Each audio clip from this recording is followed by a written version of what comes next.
Hello, ছেলেদের ছাড়া ঘুরে আসলাম নারায়ণগঞ্জ থেকে। আমার নবমীতে আছে, আমার বুড়ো দেখান যাবো না, অন্ধকার পদ্মা করে আইসি, খিদা লাগছে অনেক, খাইয়ে লিবে দুগা ডাইল ভাত খামু, এরপরে আলু ভর্তা দুগা ভাত খামু, এরপরে ভাইয়া চাইনিজে এসে ডাল ভাত খাবে। ডাইল ভাত খামু, ডাইল ভাত খাই দিয়েছি। ঠিক আছে, আপনারা সবাই সাথে থাকবেন, পাশে থাকবেন, আমার ছেলের আসতেছে, আমার ছেলেরা আইতেছে, ধরুন বান্দর আইতেছে, দেখতেন বাচ্চাদের সারা স্যুপ খেয়ে ভালো গেছে, দেখেন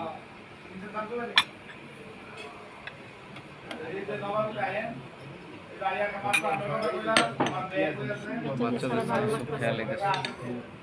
বাচ্চারা আসতেছে, রাস্তায় আছে, বাচ্চারা আসতেছে। সারা ভালো লাগতেছে না, খালি খালি লাগতেছে।